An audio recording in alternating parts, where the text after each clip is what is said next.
kulandilani kuthandaziro la AMTV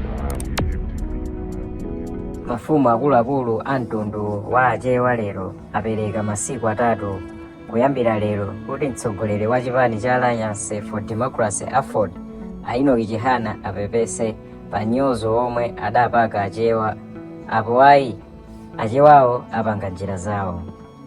Pa 13 November 2024 ziwonetsero za zipani zotsutsa boma m'dziko muno zidalephereka.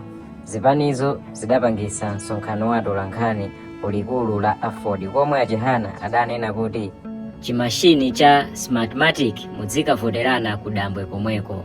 Pa msonkhano wa atolankhani lero kulilongwe mafumu ati mawu adalasa mitima ya achewa komanso adanyoza poyera kuti iwo amadana ndi mtundu wawo kotere nkhidwa kukhala ngati mtsogoleri wa dziko lino akhoza kuthamangisa achewa onse. Mafumuwo anachokera mzigawo zonse za dziko lino kuphatikizapo a Senior Chief Mwase, a Senior Chief Chadza omwe ndi wapampando wa kumphasa pakati pa achewa a Malawi, Mozambiki ndi Zambia komanso a Senior Chief Nthondo omwe amayang'anira za chikhalidwe cha achewa m'mayiko atchulidwawa. Iwo ati masiku akatha asazalandire chipepeso, achihana asazayilekeze kugogoda kwa mfumu iliyonse ya achewa. Pachichewa timati mtsinje umawoloka madzi adakali mawondo, akangofika nkhosi mtsinjewo suwolokedwanso, ndiye masiku taperekawa ngokwanira. Akakhala nzeru agwiritse ntchito, adatero Anthondo.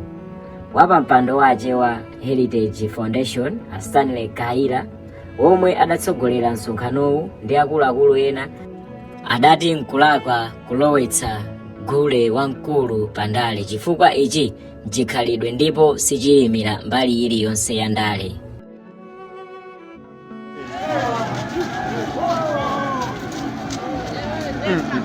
Atsagulira athola kukhola